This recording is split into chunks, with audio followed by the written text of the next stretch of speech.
পুলিশের কলকাতা পুলিশের পোর্টাল, যে পোর্টালে যে কোনো হোটেলে কেউ যদি অতিথিরা আসেন, ভারতীয় অতিথিরা আসেন বা বাংলাদেশের কোনো অতিথিরা যদি আসেন, কিংবা বাংলাদেশের বাইরেও ভারতবর্ষের বাইরেও অন্যান্য রাষ্ট্রের যদি কোনো অতিথি আসেন, সেই অতিথিদের তথ্য আপলোড করার পোর্টাল। সেই পোর্টালটা চালান স্পেশাল ব্রাঞ্চের রেসিডেন্সিয়াল পারমিট সেকশন। সে পোর্টালটা চালান স্পেশাল ব্রাঞ্চের রেসিডেন্সিয়াল পারমিট সেকশন। গত 2 মাস ধরে সেই পোর্টালটা অকেজো। ভাবতে পারছেন কলকাতা শহর কিভাবে চালাচ্ছেন মনোজ ভার্মা, রাজীব কুমাররা, রাজ্যের মুখ্যমন্ত্রী, স্বরাষ্ট্রমন্ত্রী। 2 মাস ধরে কলকাতা পুলিশের পোর্টালটা অকেজো। মিডিয়া রিপোর্ট, আমি বলছি না, আমি কলকাতা পুলিশের সদর দপ্তরে গিয়ে ভেতরে খুঁজে দেখিনি, কিন্তু এটা কখন আলোচনার মধ্যে এলো? যখন আমরা দেখলাম কসবাতে এক ব্যক্তির হত্যা হোটেলের মধ্যে। একটা শহর, সেই শহরের সমস্ত তথ্য কলকাতা পুলিশের বাটন টিপলেই পাওয়া যায়। তো সেই কলকাতা পুলিশের বাটন টিপলে পাওয়া যাবে না, পোর্টাল পাওয়া যাচ্ছিল না গত 2 মাস ধরে, যে কোন হোটেলে কোন অতিথি আছেন। যে তখন এই কলকাতা শহরকে বিভিন্ন কাজে বিভিন্ন লোকজন ব্যবহার করেন। স্বাভাবিক কাজে, ব্যবসার কাজে, শিক্ষার কাজে, বেড়াতে আসার কাজে ব্যবহার করেন একটা শ্রেণীর মানুষ আছেন, কিন্তু একটা শ্রেণী আছেন তো ক্রিমিনালরা। তারা এখানে দুষ্কর্ম করে, অপকর্ম করে কলকাতা শহর ছেড়ে গত 2 মাসের মধ্যে যদি বেরিয়ে যান, পুলিশ তো জানতেও পারলো না। কিন্তু প্রশ্নটা হলো 2 মাস বাদে পোর্টাল 2 মাস ধরে পোর্টাল খারাপ জানাজানির পর সংবাদ মাধ্যমকে পুলিশের সোর্সই বলেছেন যে ওটা আমরা এর মধ্যে রিপেয়ার করে নেব।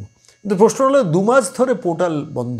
একটা পোর্টাল যদি বন্ধ হয় সারাতে কতক্ষণ লাগে? 24 ঘন্টাও লাগে না, 5 ঘন্টা 10 ঘন্টাতেই রিপেয়ার করে দেওয়া যায়। তো সেই পুলিশের স্পেশাল ব্রাঞ্চ, যে স্পেশাল ব্রাঞ্চের হাতে কলকাতা প্রাণকেন্দ্রের সিকিউরিটি, সেই কলকাতার ব্রাঞ্চে আজকে পোর্টাল যদি খারাপ হয়ে থাকে, মিডিয়া যে রিপোর্ট 2 মাস ধরে খারাপ হয়ে থাকে, কলকাতা পুলিশের বড় কর্তারা কী করছিলেন?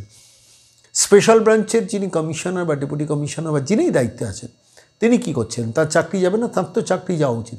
এত বড় একটা সিকিউরিটি ল্যাবস সারা পশ্চিমবঙ্গ জুড়ে, আপনারা জানেন অতীতে সাম্প্রতিককালে একবার ব্যাঙ্গালোরে কাফে বিস্ফোরণ শোনা গিয়েছিল, তার ক্রিমিনালরা এসে কলকাতা শহরে লুকিয়েছিল। কিছুদিন আগে পাটনার গ্যাংস্টার যারা খুন করে বেরিয়ে এসেছিল, তারা কলকাতার কোনো হোটেলে লুকিয়েছিল। কলকাতা হোটেলটাকে ব্যবহার করা হয় বিভিন্ন সময়, আমরা দেখেছি উত্তর ভারত, দক্ষিণ ভারতের বিভিন্ন ক্রিমিনালরা এসে কলকাতার হোটেলগুলোকে ব্যবহার করেন। সেই হোটেলগুলোর সিকিউরিটি কন্ট্রোলটা পুলিশের হাতে থাকে। তার কারণ 3টে ফর্ম ফিল আপ করতে হয়। মানে 3 ধরনের ফর্ম আছে, একটা এ ফর্ম, একটা বি ফর্ম, একটা সি ফর্ম। এ ফর্ম হচ্ছে ভারতীয় অতিথিদের জন্য, বি ফর্ম এবং সি ফর্ম বাংলাদেশি এবং অন্যান্য রাষ্ট্রের অতিথিদের জন্য। সেখানে ছবি লাগাতে হয়, তার রেসিডেন্সিয়াল অ্যাড্রেস দিতে হয়, তার সমস্ত ডিটেলস দিতে হয়। এবং কলকাতা পুলিশ থেকে সর্বক্ষণ 24 ঘন্টা 365 দিন প্রত্যেকটা মিনিট প্রত্যেকটা সেকেন্ড মনিটর করার কথা। তো সেই মনিটরিংয়ে ধরা পড়েনি যে কলকাতার কোনো হোটেলের কোনো পোর্টালে কোনো তথ্য আপলোডেড হচ্ছে না। 2 মাস বাদে, 2 মাস মানে 30-60 দিন, এরকম একটা ভাইটাল ক্রিটিক্যাল টাইম, যে সময় দাঁড়িয়ে এসআইআর চলছে, যে সময় দাঁড়িয়ে বাংলাদেশের অনুপ্রবেশ নিয়ে সমস্যা চলছে, যে সময় দাঁড়িয়ে বাংলাদেশ গত 1.5 বছর ধরে অশান্ত হয়ে রয়েছে, যে সময় দাঁড়িয়ে আনসারুল্লাহ বাংলা পশ্চিমবঙ্গকে বেশভূমি করার চেষ্টা করছে, যে সময় দাঁড়িয়ে বাংলাদেশের জামাতরা ভারতবর্ষকে পশ্চিমবঙ্গকে ডিস্টার্ব করার চেষ্টা করছে, সেই সময় একটা শহর কলকাতা শহর যেখানে লালবাজার অবস্থিত, সেইখানে দাঁড়িয়ে মনোজ ভার্মার পুলিশের নেতৃত্বাধীন পুলিশ রয়েছে, যেখানে দাঁড়িয়ে রাজ্য পুলিশের কর্ণধার রাজীব কুমারের অফিস রয়েছে ভবনে, যে শহরে রাজ্যের মুখ্যমন্ত্রী সহ রাজ্যের অধিকাংশ ভিভিআইপিরা থাকেন।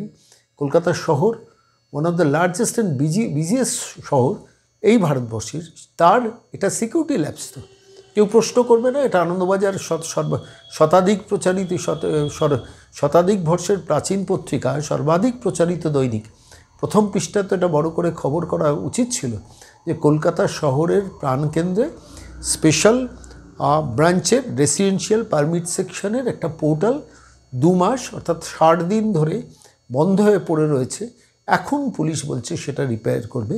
কোনো একটি মিডিয়া রিপোর্টে এমন বেরিয়েছিল বলে আমি সেটা আপনাদের কাছে বললাম। এবং প্রত্যেকটা হোটেলের কাছে কিন্তু এই তথ্য আপলোড করাটা ম্যান্ডেটারি 24 ঘন্টার মধ্যে। কোনো কেউ ধরুন হোটেলে উঠেছেন, উইদিন 24 আওয়ার্স সেই হোটেল কর্তৃপক্ষর সেই তথ্যটাকে আপলোড করার দায়িত্ব।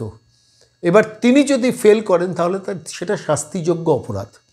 কিন্তু পুলিশ যখন ওই পোর্টালটাকে কেজো রাখেনি, মানে অকেজো হয়ে রয়েছে, সেটা পুলিশ ইগনোর করেছে বা পুলিশ জেনেও ইগনোর করেছে, কী হয়েছে জানি না, ভেতরে কাহিনী বলা মুশকিল, কেন কলকাতা পুলিশ তো বুঝতেই পারছেন বিরোধীদের পেছনে লাগার জন্য তারা যতটা সময় দেন, এই স্পেশাল ব্রাঞ্চ যতটা অপোজিশনের পেছনে লাগানোর জন্য মমতা বন্দ্যোপাধ্যায় কাজে লাগান, সেই স্পেশাল ব্রাঞ্চের অধীন রেসিডেন্সিয়াল পারমিট সেকশন তার 2 মাস ধরে তার পোর্টালটা নাগরিক নথিভুক্ত করার জন্য, অন্তর্ভুক্ত করার জন্য 24 ঘন্টার মধ্যে ম্যান্ডেটরি নির্দেশ আছে। সেইখানে দাঁড়িয়ে 2 মাস ধরে খারাপ। এর মধ্যে যদি কোনো অপরাধীরা দুষ্কর্ম করে পালিয়ে যায়, কোনো গ্রেডেড টেররিস্ট যদি পশ্চিমবঙ্গের মাটিতে কোনো একটা হোটেলে ওঠেন, এবং সেই তথ্য তো কলকাতা পুলিশও জানতে পারবেন না, সে কলকাতা পুলিশ ভারতবর্ষের ইন্টেলিজেন্স সার্ভিসের সঙ্গে শেয়ার করবেন কী করে ইন্টারপোলকে সহযোগিতা করবেন যদি কোনো বিদেশি টেররিস্ট পশ্চিমবঙ্গের কোনো হোটেলে বসে থাকে? প্রশ্নটা করছি তার কারণ এই প্রশ্ন নিয়ে যেভাবে সংবাদ মাধ্যমের সোচ্চার হওয়া উচিত সেভাবে সংবাদ মাধ্যম সোচ্চার হয় না। খবরটা কি জানতেন সেগমেন্টে আমরা এই প্রশ্নগুলো নিয়ে আসবো, এই ঘটনাগুলো নিয়ে আসবো, যে ঘটনা কেউ জানতেন না।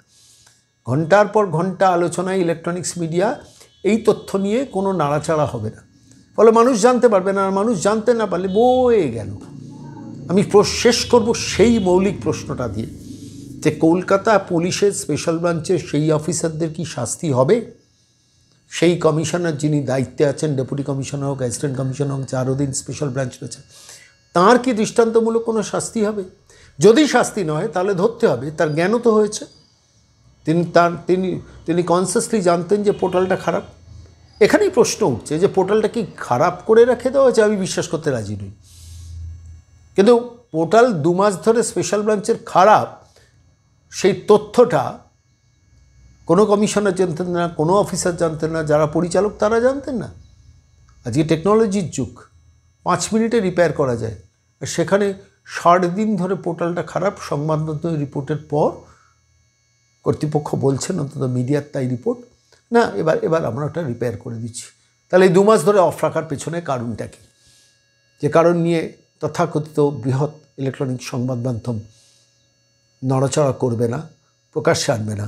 আমাদের দায়িত্বশীল ছোট্ট গণমাধ্যম হিসেবে আমাদের মনে হলো বিষয়টা জানা দরকার। কোন মহিলার হাতে এ রাজ্যর সেফটি অ্যান্ড সিকিউরিটি নির্ভর করছে ভাবুন। কোন পুলিশ কমিশনের অধীন, কোন রাজ্য পুলিশের কর্তা রাজীব কুমারের অধীন এ রাজ্যের পুলিশ বাহিনী চলছে? ভাবা দরকার বাঙালির, 2024 ওই মহিলাকে নবান্ন থেকে তাড়ানো দরকার। That is the solution. 2 মাস ধরে পুলিশের পোর্টাল খারাপ হয়ে পড়েছে, ইয়ার কি হচ্ছে? ভাববেন, খবরটা কি জানতেন, চোখ রাখবেন প্রতিদিন বিকেল 4টায়। যে খবর বড় সংবাদ মাধ্যম প্রচার করে না, প্রতিদিন আপনাদের সামনে নিয়ে আসব।